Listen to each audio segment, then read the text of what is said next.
Assalamualaikum warahmatullahi wabarakatuh. Perkenalkan, nama saya Ismaidas, NIM 2027032. Saya di sini akan menjelaskan tentang bagian-bagian mata serta proses penglihatan. Yang pertama, sklera, pembungkus bagian luar, kornea, selaput bening tembus pandang pada bagian depan sklera. Koroidea, lapisan depan di antara sklera dan retina, berupa selaput darah kecuali bagian depan. Iris, selaput pelangi, selaput berwarna, mengandung pigmen melanin, merupakan bagian depan koroidea. Pupil, berupa lubang yang dibatasi oleh iris. Lensa, berupa lensa biconvex. Aqueous humor, berupa cairan encer. Vitreous humor, cairan bening dan kental selaput jala. Setelah itu retina, fovea bintik, bagian yang mengandung sel kerucut. Badan silia, otot yang melingkar dan otot radial yang terdekat dengan ujung depan lapisan koroid membentuk penebalan. Bintik buta, tempat saraf optik meninggalkan bola mata. Yang terakhir saraf mata berupa serabut saraf. Baiklah, saya di sini telah menjelaskan bagian-bagian mata. Selanjutnya, proses penglihatan. Rangsangan yang diterima indera penglihat berupa cahaya.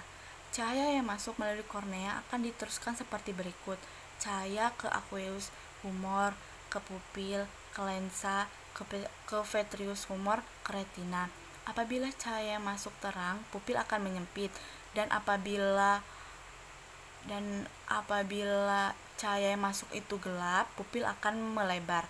Cahaya yang masuk akan dipantulkan ke mata, masuk ke retina, khususnya ke fovea. Cahaya ini dapat terfokus dalam fovea karena diatur oleh lensa.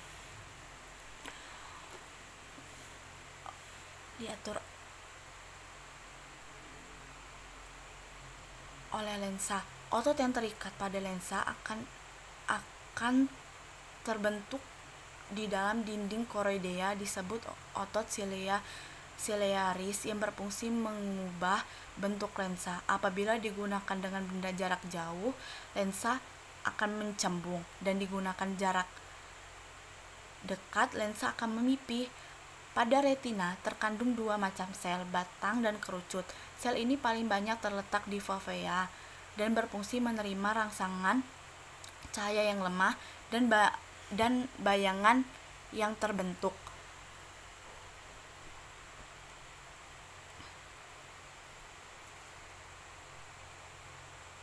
Apabila pandangan menjadi gelap saat masuk ruangan dari luar ruangan yang terang benderang, hal tersebut dapat terjadi karena sinar matahari.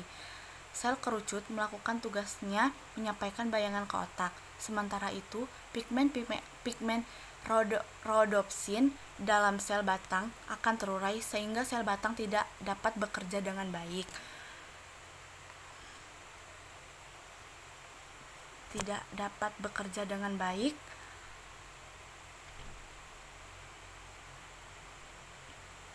Dan jika tiba-tiba kita masuk ke ruangan yang gelap, pigmen rhodopsin yang terurai dalam sel batang akan terbentuk kembali, dan sel batang akan mengambil alih tugas sel kerucut dalam menyampaikan bayangan ke otak. Selain sel batang, retina juga mengandung sel kerucut atau sel konus yang mengandung aldopsin berfungsi sel konus.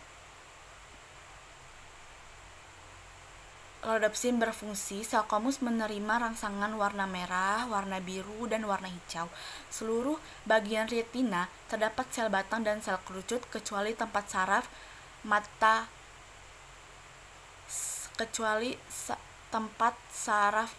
mata berada. Terima kasih. Itulah penjelasan saya ucapkan terima kasih.